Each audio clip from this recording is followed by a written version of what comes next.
good. Right, so good afternoon. Thanks for being here. This is a Ubernet engaged in the community webinar. My name is Pascal Pousseler. I am the editor of Ubernet and I will be the moderator. So why are we having this? We're having this because the best way to use your voice is to be involved in local government. However, local government is a beast of its own, has its own language, and which I lovingly call governmentese. And we can, most of the time, reporters are pretty good at translating governmentese into plain English, but that's mostly after the fact.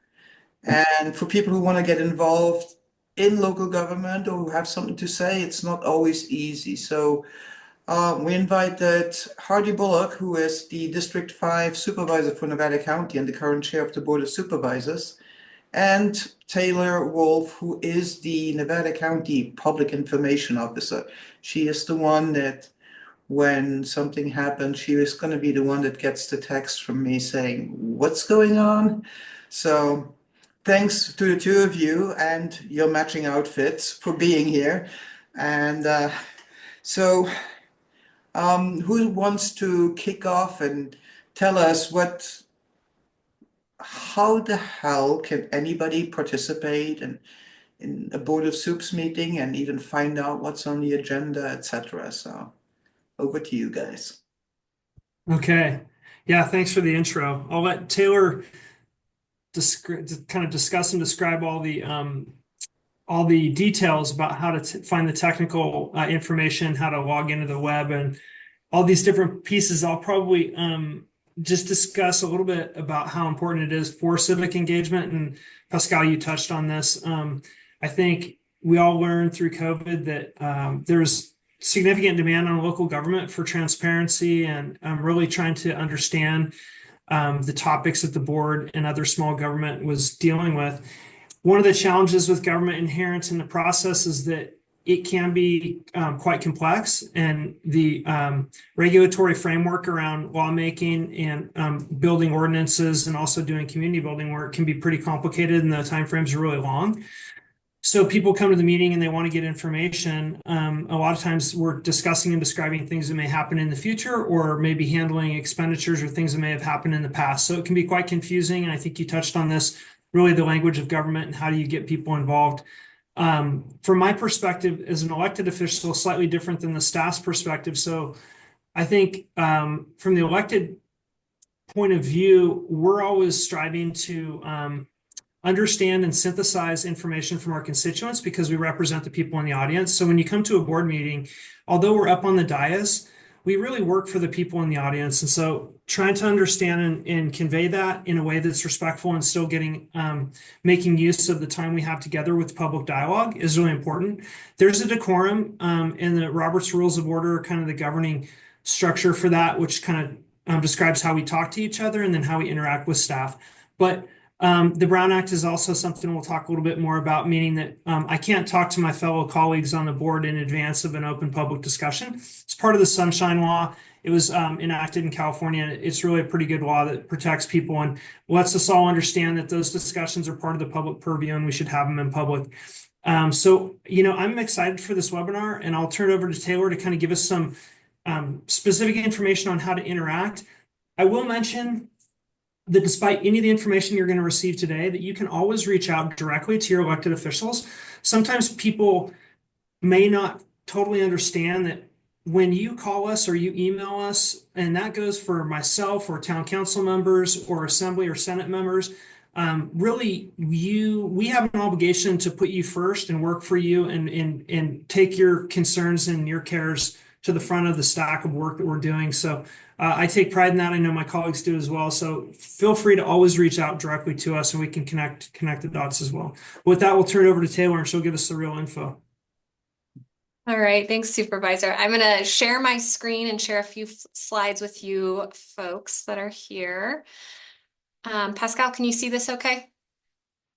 Yep, okay. Yes, perfect. Great. So, how to participate in our supervisor meetings.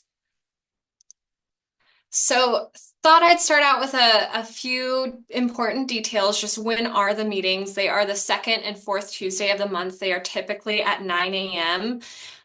We do not have an approved calendar yet for the 2025 year. So what you're looking at is our 2024 calendar with our last meeting in red here on December 10th. You can find this calendar and print it out on our website, or you can even visit our website, nevadacountyca.gov. You can scroll down to events and you can see here all of our Board of Supervisors meetings will be on the calendar. They'll also be under this public meeting tab right here.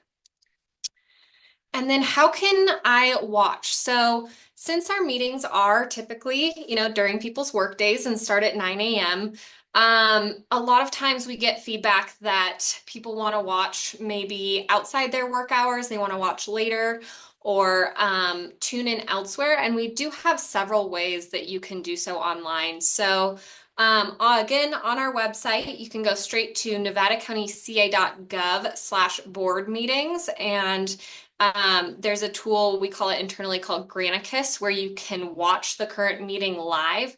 However, my favorite is we also stream them live to YouTube. So they're immediately accessible after the fact with the meeting too, whereas on our website, they post a little bit later. So this is the link to our YouTube page right here, and you just want to find us on YouTube, navigate to this live tab, and you can watch board meetings live as they're happening or after the fact as well.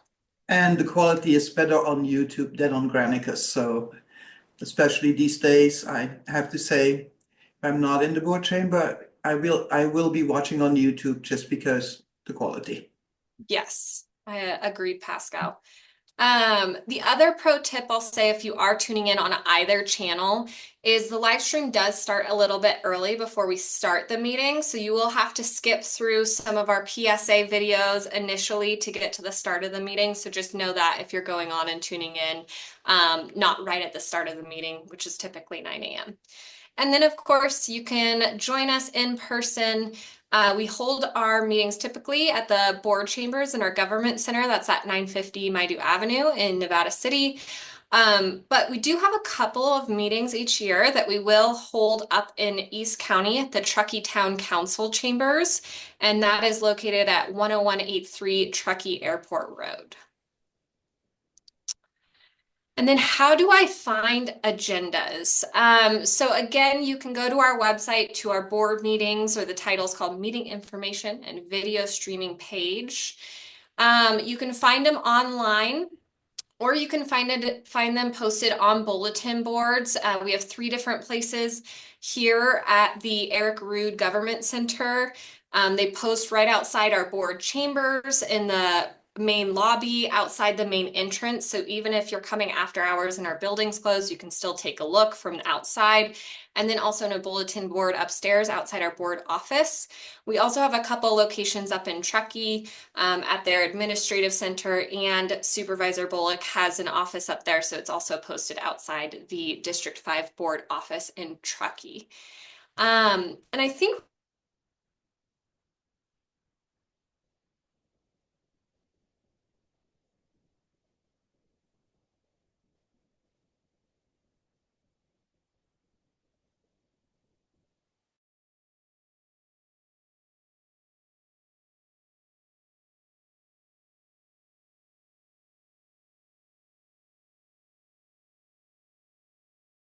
here, so you can also get to that agenda here.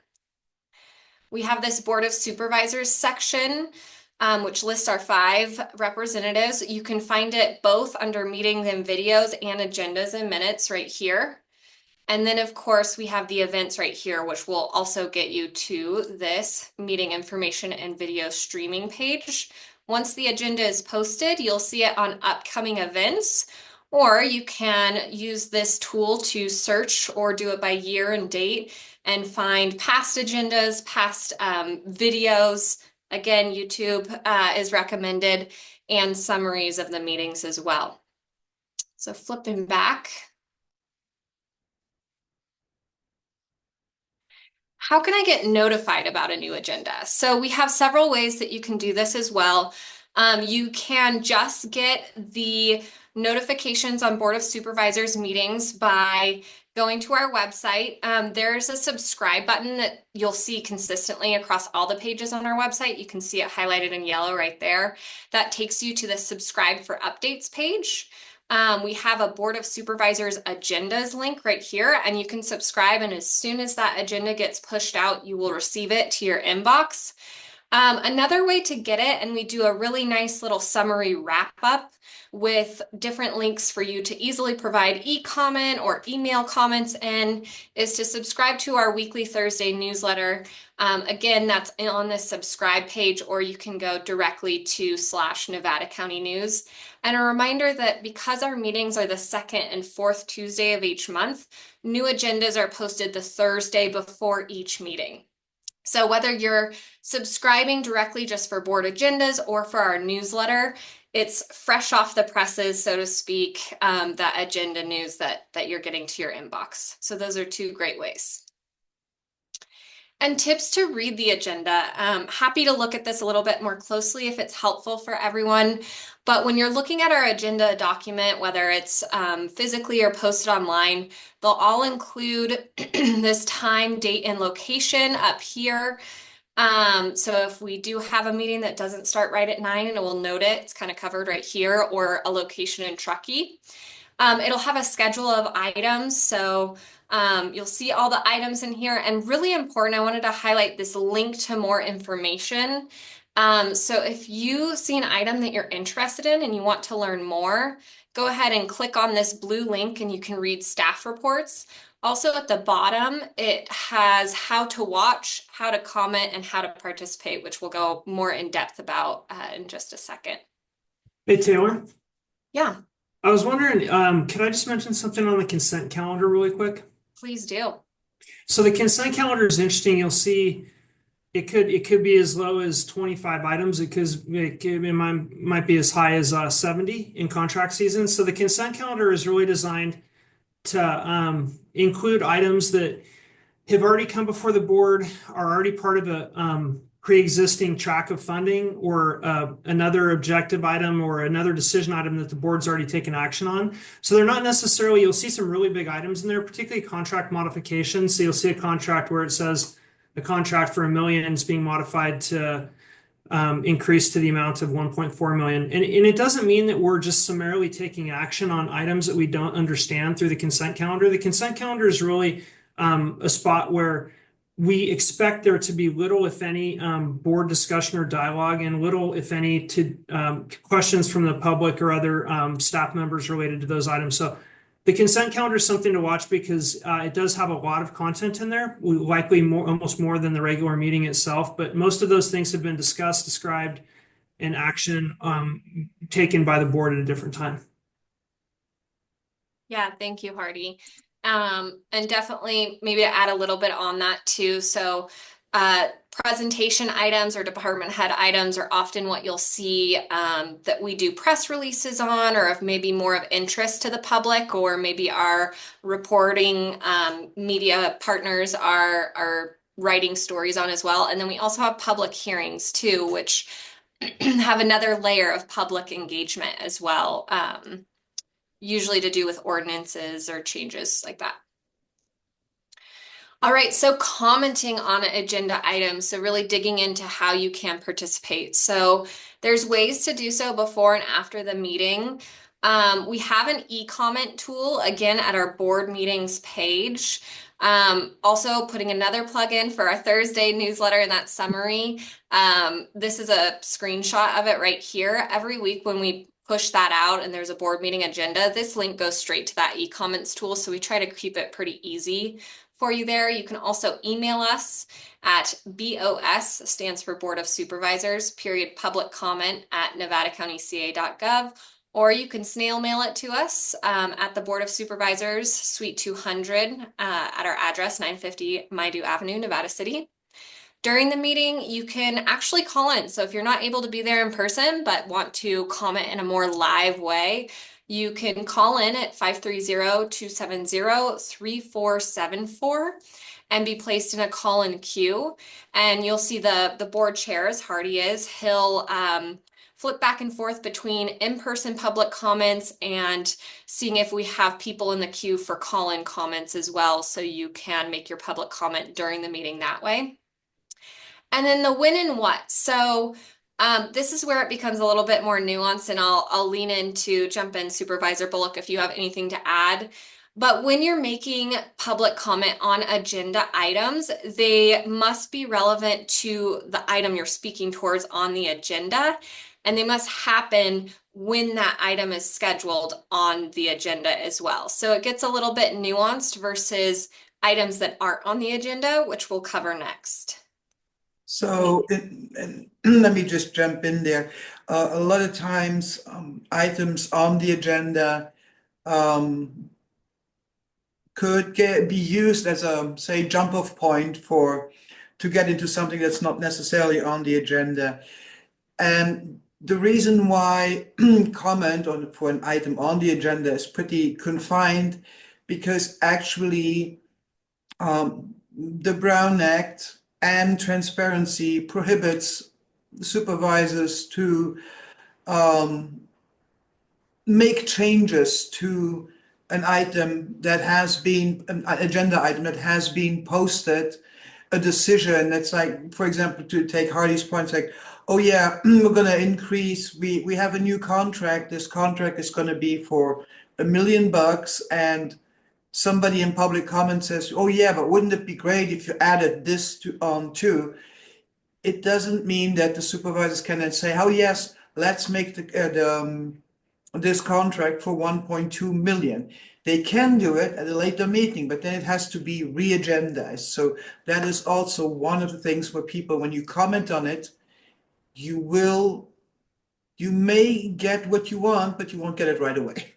Yeah, that's a really good point, because the whole process of the meeting is to give people ample notice to come and describe the things and discuss the things that they care about. So if we just took action, somebody, would later say, hey, wait a minute, I thought you guys were letting us know so we could be there and be part of that discussion. So the goal is always to give people enough ample notification and Taylor's really good at finding everybody who needs the information. So finding them and getting that information so they can be part of the process. We really, really, really do like to hear from everybody and want your input on the items that are in front of the board. All right, so what about an item that maybe isn't on the agenda? So we do have at every meeting a designated public comment period. If you're making public comment, it should be of interest to the public and within the subject matter jurisdiction of our Board of Supervisors. So that means something that, subject matter jurisdiction, sometimes we receive some comments about our city or town partners or something that, isn't within our jurisdiction. But Hardy, I think I'm gonna pass it over to you here, Supervisor, to talk a little bit more about the Brown Act and actually, how we can or cannot respond to public comments that happen during our meetings. Yeah, thanks. So the Brown Act is just really, it's an oath that all elected officials take, and you just basically make a promise that you're not going to have what's called, ex parte activity or activity outside the public purview. And it is designed to avoid backroom smoky deals, right? So it was born out of the fact that elected officials were convening themselves outside the public purview and making deals outside of that process. And nobody wants that. It's not the way good government works. And so we basically I can only speak to one other board member. So a non, you can't have a consensus, or you can't have the other board members weigh in on something like that. So basically the Brown Act prevents me from talking to anybody else before we go into the meeting, and then you get to hear the public dialogue and the response and public comment, and then you can make the best decision that you can. If something is that enough on the Brown Act, or any questions on the Brown Act, Taylor? But we'll get back to, I have a few things about Brown Act, and I will put my 2 cents in there too, because the Brown Act is also very important for reporters, for us, because it does allow us to ask questions when we don't, for example, if there would be if something all of a sudden would pop up with no supporting documents, etc. And maybe we'll have to, I see Taylor, you have on your slide special meetings of the board. We also can go, maybe if one of you guys want to talk about the 3 different kind of meetings that you can have, the normal meetings, regular meetings, the special meetings, and then the emergency meetings, and how notification, etc. You will always get notified if there is a meeting. It's just that the time between the notification and the meeting happening is changing. That's all. But not going to steal your thunder, Taylor. Go on.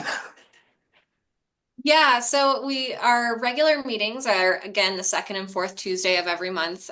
We do have special meetings. Hardy, correct me if I'm wrong here, but generally that's things like the public hearings, like the Rise Mine hearings, where we knew it was going to be a lot of public comment and it was going to be a full day meeting.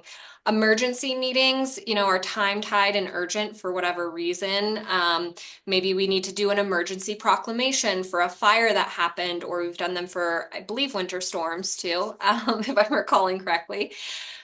So, needing to get the full board together and have that public discussion and vote so we can submit that proclamation to the state and federal governments in a timely manner. Supervisor, anything to add?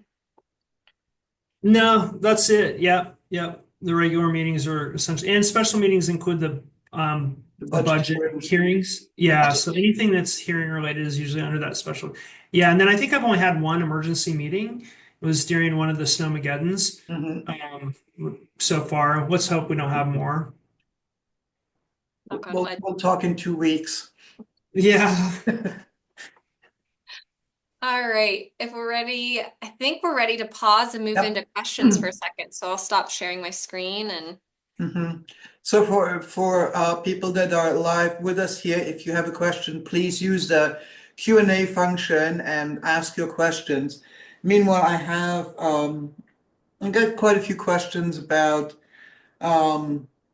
transparency and accountability, and people want to know why are there meetings, not Board of Soups meetings, but why are there staff meetings where maybe some stakeholder, somebody defines who's a stakeholder, and these people get invited to meetings with staff, but the public doesn't know about them. And so where's your transparency and accountability there? Who defines what's a stakeholder? How do you become a stakeholder? And how can you become a stakeholder when you don't know what's coming up? That's an awesome question.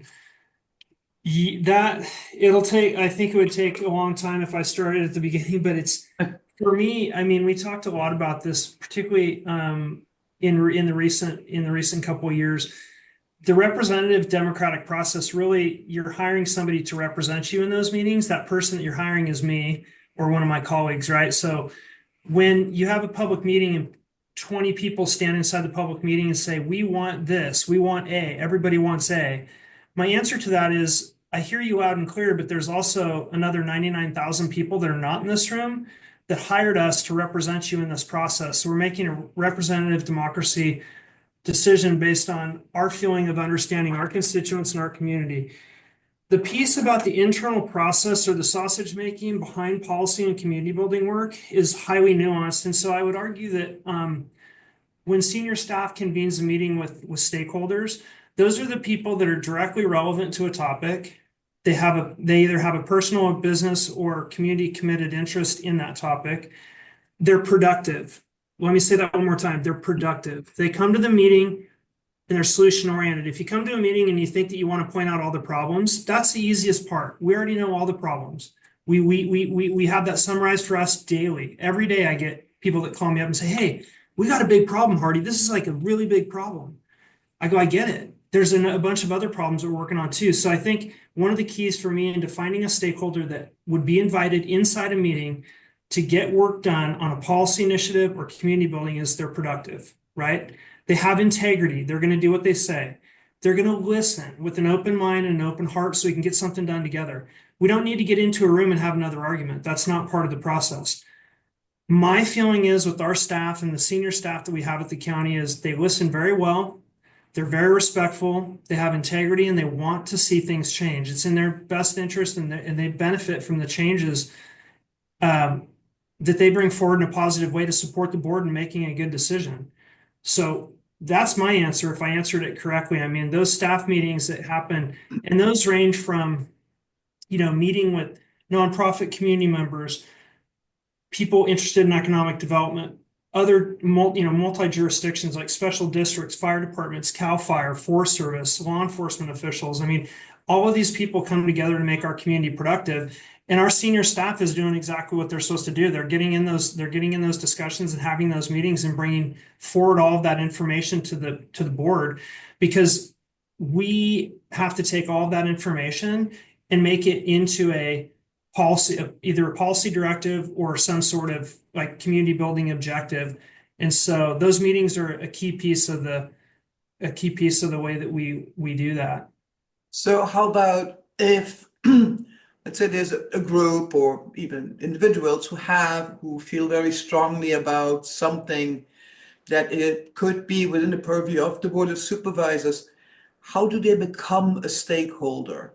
In other words, if somebody has either a bright idea or wants to propose a solution to something, how do they become a stakeholder?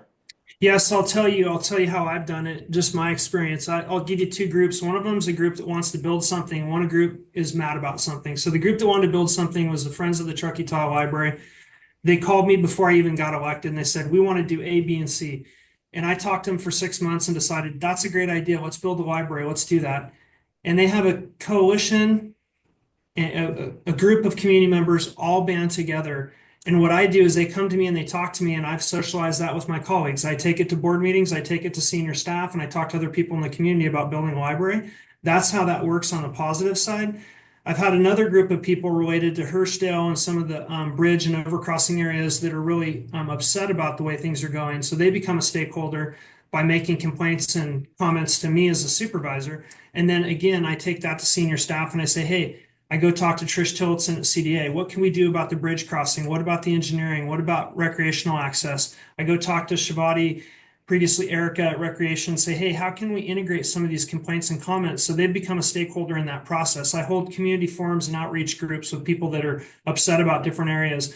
So, I mean, really there's kind of those two pathways. Are you trying to build something, or are you upset about something? And both of those people can become a stakeholder, but they need to start with their elected representative, which is either a Board of Supervisor, town council member, state, whatever the case may be. Yeah, I think that it's important to highlight that actually, and especially again, going back to local government where actually people, it is way more direct. The distance between a stakeholder and the elected official is much shorter than say on the state or the federal level, which is why I'm sure it happens to you, it happens to all the electeds that I talk to. You go to a grocery store and somebody's gonna tell you what they like or don't like. I mean, and that is, it's also one of the beauties of living in a small community, because sometimes you can get stuff done faster, which is especially helpful during emergencies. And I think we all had enough experience with emergencies, but then again, that's where the shorter distance is much easier. So one of the questions here in the Q&A, Frank is asking, how do supervisors discuss the issues in depth with one another if precluded from discussing complex matters except in the limited time and place of a board meeting? The answer, I believe, is homework. But hey, Hardy, how do you do it? Yeah, so there's actually, here, let me grab I have a prop for you. This is my board book next week. So you can see that's, I don't know, 600 pages or so. Nobody can read that, but if you follow the items, pretty soon you'll get up to speed and you'll know the questions to ask. So yeah, you have to do your homework. We rely heavily on kind of two parties. One of them would be like the subject matter expert, and one of them would be the staff. And so we take the information from staff and we look at it, and then we call our subject matter experts. Those may be community members, they may be other jurisdictions, they may be other people involved in local government, and we try and make sure that, hey, the information I'm getting from staff feels like it's accurate. I've read it over. I believe that I support it. And that's how you kind of collect all that information. We can't talk to our colleagues. I can't talk to my colleagues on the board about a decision we're going to make. And so if I anticipate that an item will be coming to the board, then I will specifically curtail any discussions I have with anybody, any of my colleagues on the board. I just can't talk to them about that.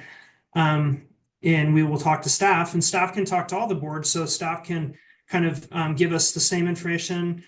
And staff has a really high level of responsibility and integrity in this respect because they're the only person that can talk to all the elected officials.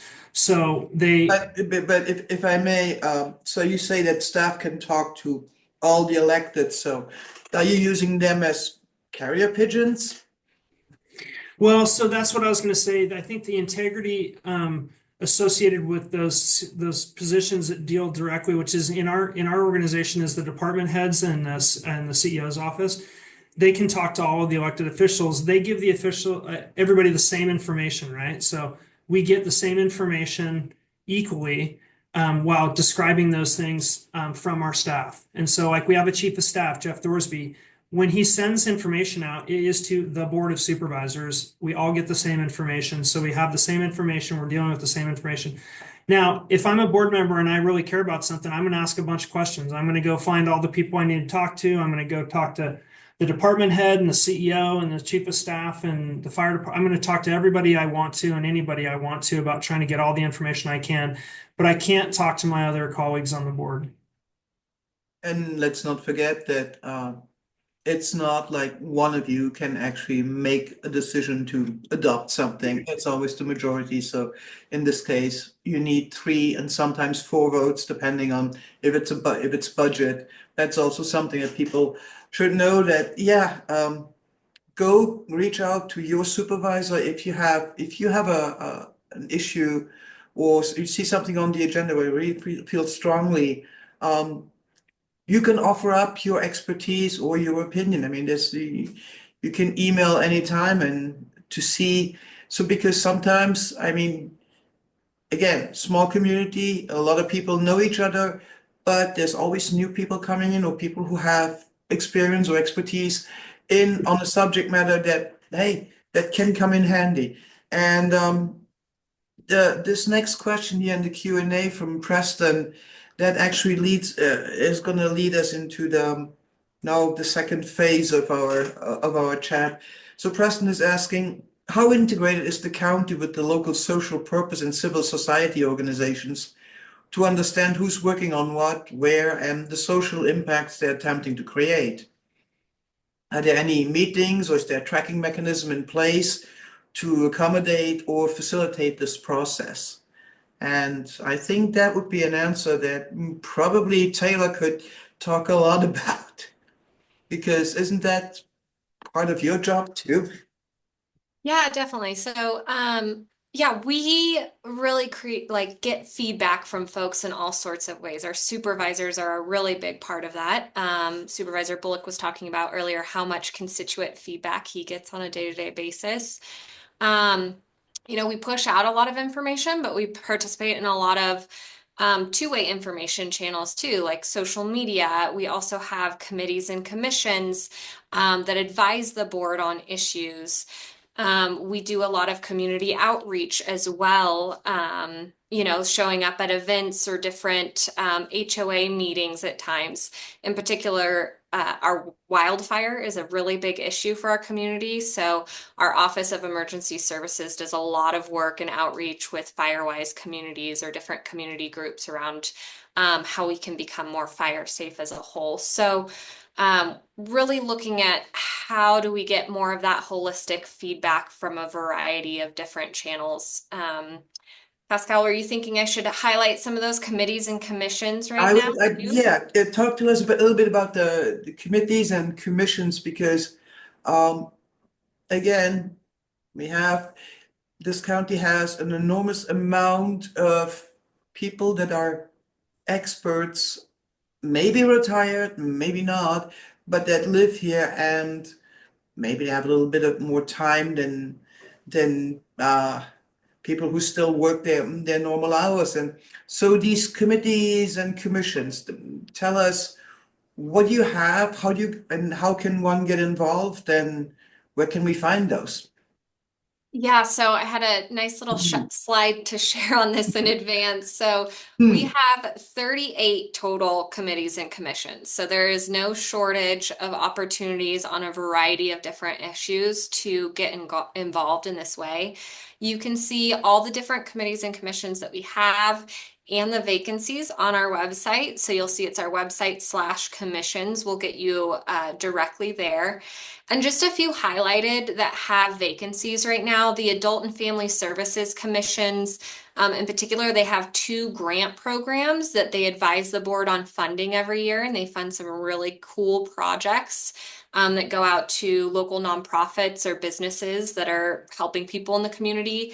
The Assessment Appeals Board, so this has to do with your property taxes by and large. And if someone has an appeal to their property tax assessment, it would come to this board. Solid and Hazardous Waste Commission, we're seeing big changes in food waste coming up in January. So they're, on the ground with some of that work.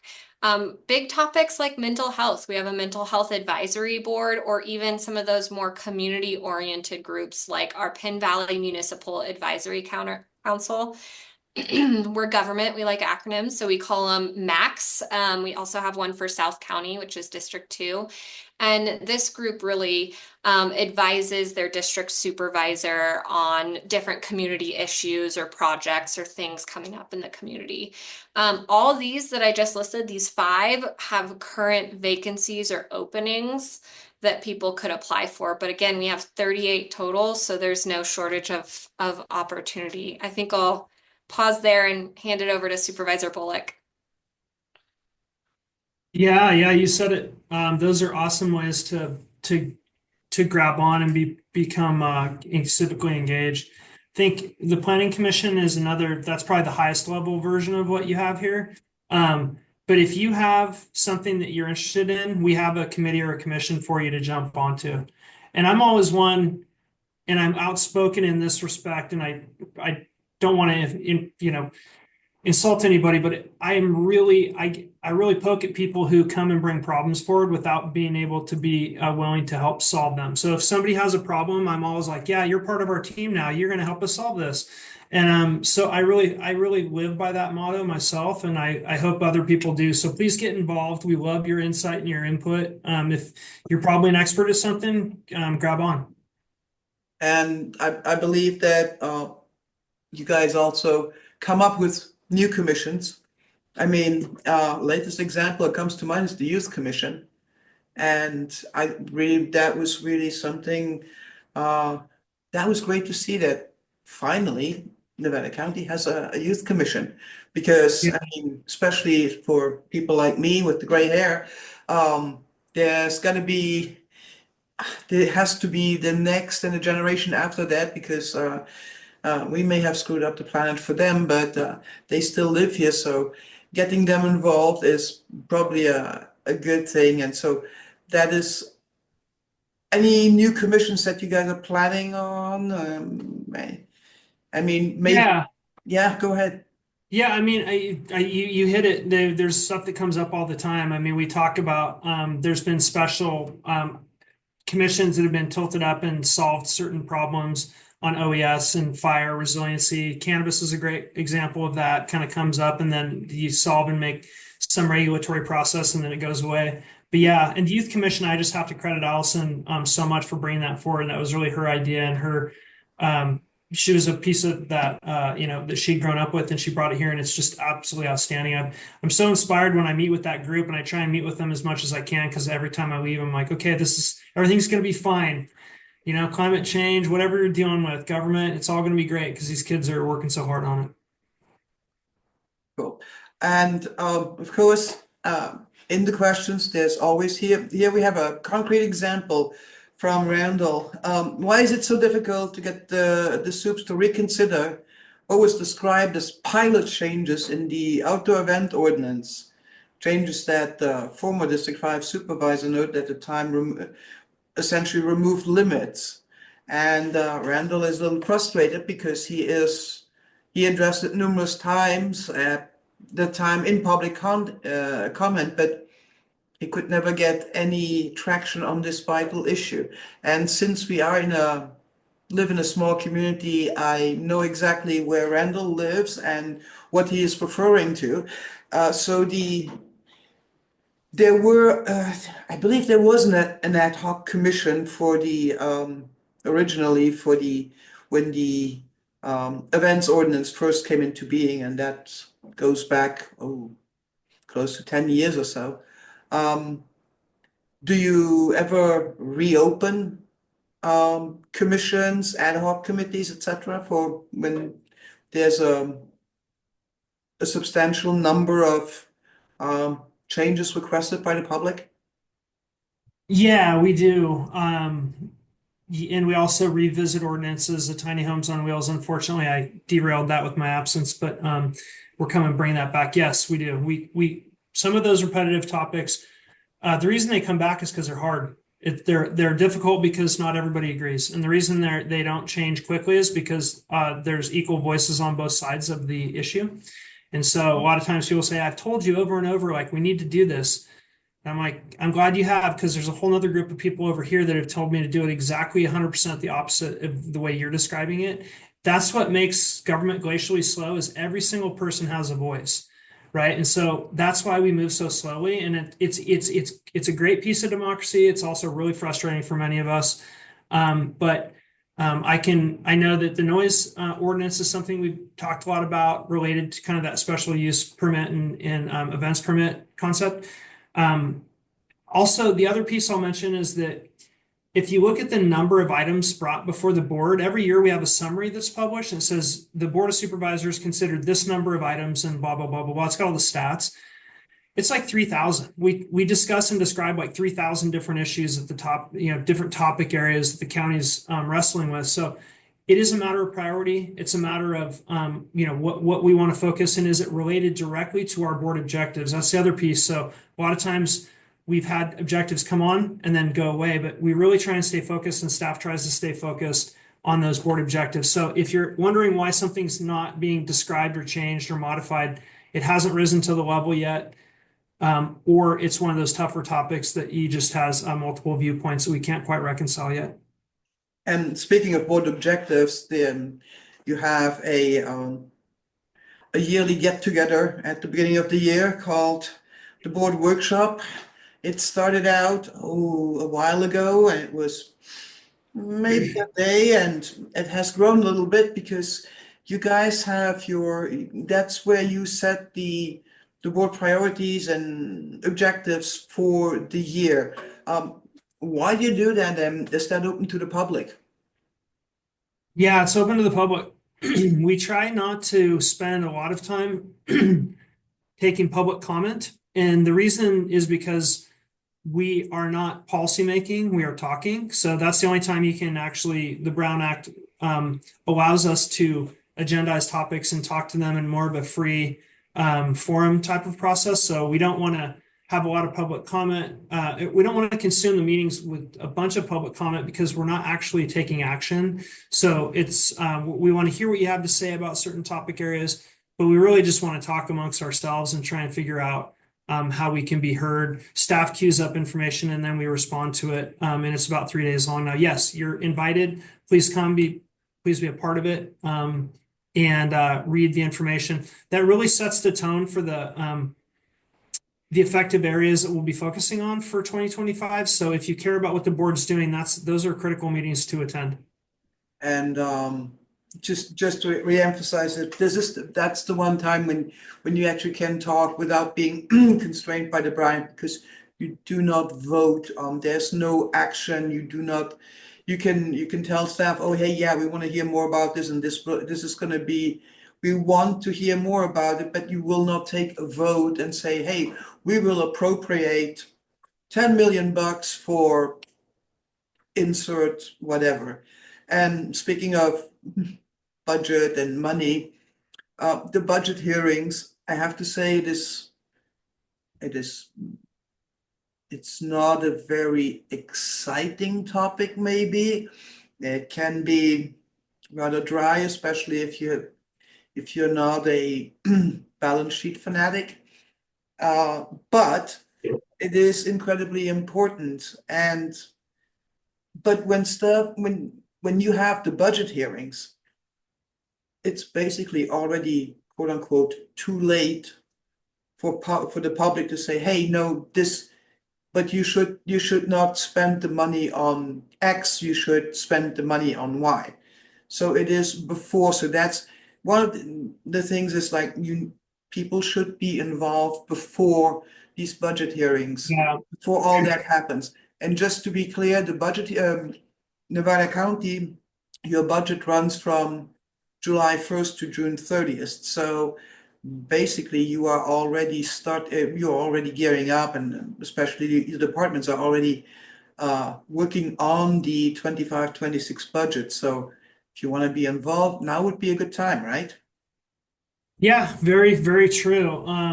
Being on budget subcommittee for the last 2 years, we did have a discussion about the public's involvement in the budget process.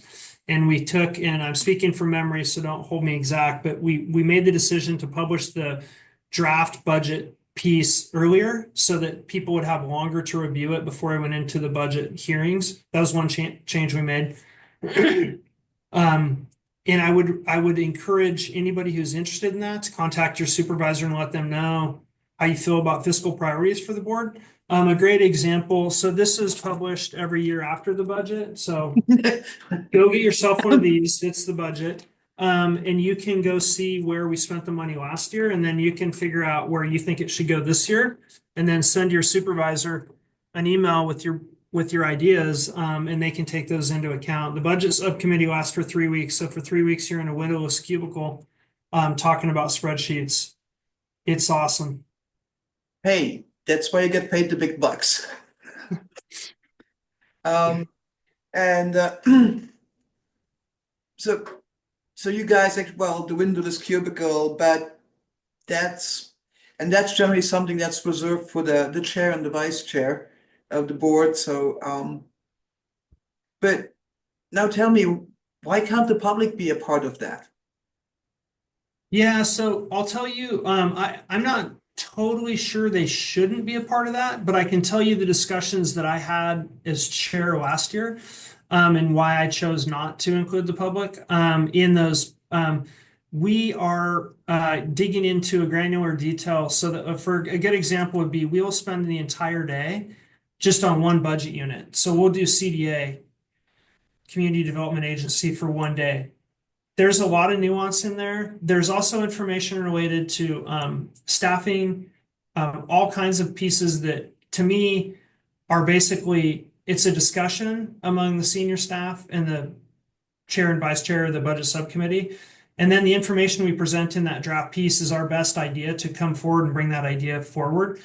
I think it would be cumbersome and likely not productive to have any other insight. I'll tell you during that process, because in my opinion, something has to get created and handed off to show somebody, here's what we propose.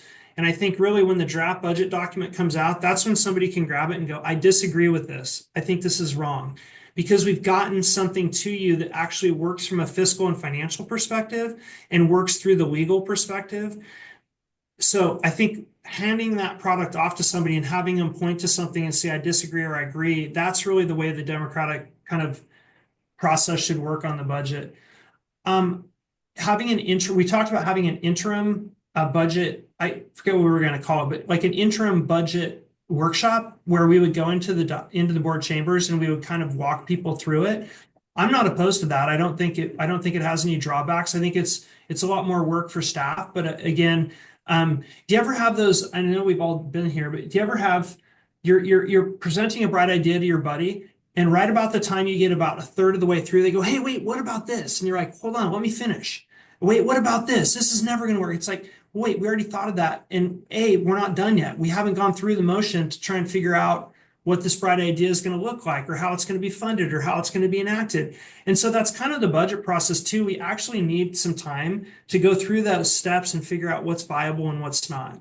And so that's my answer. That's what I handled as a chair. But again, we have a new chair this year. We have a new incoming chair. We'll have a new incoming chair and vice chair. And so they'll make those decisions as they see fit this year. But and just to be clear, I'm neither advocating for having the public in budget in the budget hearings, because I actually believe that yes, there needs to be absolute transparency when it comes to the decision-making process. So you're voting. If there is ever a vote that would not be taken in complete transparency, that is a problem. However, having subject matter specialists or senior staff, which oftentimes they're both, presenting options to the budget subcommittee, that is probably something. There's a finite amount of time, and if you had to then walk maybe members of the public through this, how did you get to this decision process and provide all the background, that might be not a good use of time, especially there would be, let's say 99% of the taxpayers would say, well, I don't want to pay for a budget 101 private tutorial for some people. So, but it is something. There are ways to provide input.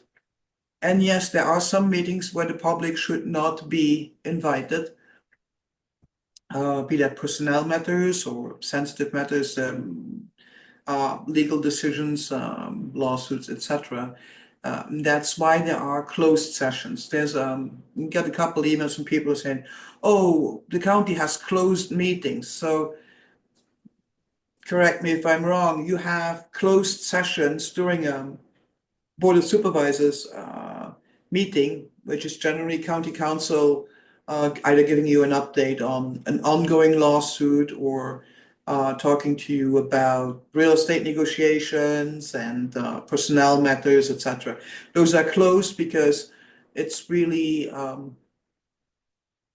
they're confidential matters and not for public consumption if you will initiate a lawsuit or what is happening in personnel matters. That's just, Yeah, there's yeah. Yeah, so the code says that we can meet in closed session for three distinct reasons. One of them is real estate negotiations. We're buying and selling real property. Two is HR related matters. We're hiring, firing, or changing somebody's wage. And three is either litigation or the suspected threat of litigation. Those are the only three reasons we can meet in closed session. We can't meet in closed session because, oh, this is going to be really tough for us to talk about in open session. Let's just go in the back room and talk about it in closed session. Absolutely not. You can't do that. And our county council is very, very clear with the board on what we can and can't do to meet in closed session. The other thing I'll mention is that we can't take action in closed session.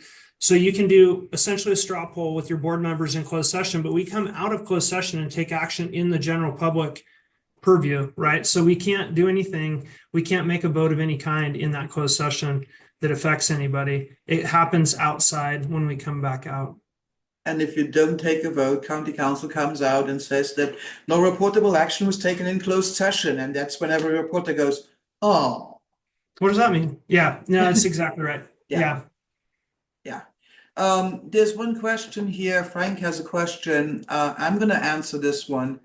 On the matter of board objectives and agenda, given the limits of time and energy, can the job of supervisor be a part-time job with the supervisor also working full-time at a private business or employment? So I don't want to put anybody here in a funny position, so I'm going to answer this one.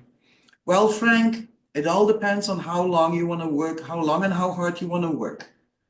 The only caveat is that if a supervisor has a full-time job or owns a business, they have to be very careful and recuse themselves for anything where they could have a potential conflict of interest. So that's pretty easy. And if they don't know, they can always ask county council. But watching the Board of Supervisors for 25 years, most supervisors had a quote unquote day job and did it as and were county supervisors or city council or town council members as a public service. The job of a supervisor is demanding because I mean I read all the board packets, and if you want some light bedtime reading, I highly recommend a budget or a local hazard mitigation plan, which by the way is coming up on next Tuesday. That'll be adopted. But yeah, sure, why not? Because on it, let's face it, it's not like the salary of a supervisor would allow a life of luxury, and since for obvious reasons people are pretty reluctant to vote. Well, supervisors are pretty reluctant to vote for salary increases for themselves because then people are like, oh, well, you're voting yourself an increase. How dare you? I might be on the other side and I say, well, you get what you pay for. So I hope that answered Frank's question. And we are almost at the end of the hour. And so Taylor, Hardy, do you have Taylor, any more slides? Hardy, any parting wisdom? Or an invite for more people to get involved? Yeah, I do have some slides, but I won't pull them back up again. I'll just do it verbally. I kind of had a small, medium, and large way to continue to get engaged. We covered the medium with committees and commissions, but low-hanging fruit, another plug for our weekly newsletter. We cover not only the agendas, but a lot of things that come before the board, most things that are presentation items, as well as other community news, surveys, events to get engaged on. We're also really present on social media, Facebook, Instagram, LinkedIn. You know, we have stuff up on YouTube and do stuff on Nextdoor too. And then the other way outside of the committees and commissions, the 38 that we have, is elected offices. So actually, Hardy, do you want to talk a little bit about that deep dive in engagement? And if folks would like, I can pull up the list of the 7 that we have here too, if that would be helpful. On the elected positions? Yeah, here, I'll go Yeah. ahead.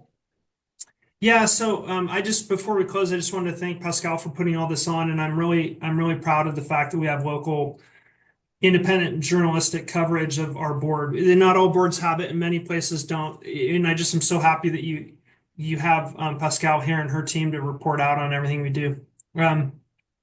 Yeah, if you want to run for office, I would highly encourage you. You'll probably learn more about yourself than you ever even knew you needed to learn. It's incredibly humbling. I gotta say, you very quickly understand that you know very little and you're here hopefully for the right reasons. But these are all the offices that you can run for with the county. There's a bunch of other offices that aren't listed here.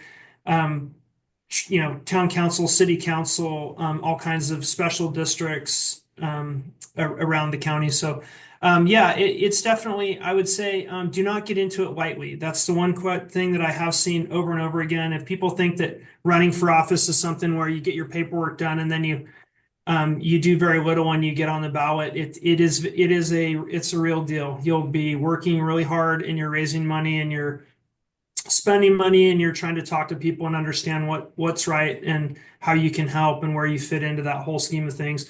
My recommendation would be if you're really passionate about something, ask a lot of questions about how that office operates. And then once you make the decision, jump in with both feet and work your tail off. It shows the voter that you care about the reasons that you're there, and you'll get elected. And then you get to work hard too. So I really appreciate people that get into public service. Thank you, Pascal and Eubanette. Well, thanks for the time that we spent, and we will, again, like I said, we will have this. This is the inaugural Decoding Governmentese session. We'll do more. We'll try to do the same thing with the Nevada City, Grass Valley, Town of Truckee, because each of the towns also has they have their councils, they have their commissions and committees, and they have their ways of doing things, which are all very similar because all of them follow the Brown Act, and if they don't, trust me, your local media will point out that there has been a Brown Act violation. That's our job. But for now, thanks everyone for being here. Hardy, Taylor, thank you, and everybody have a happy Friday. Merry Christmas. Take care. Bye.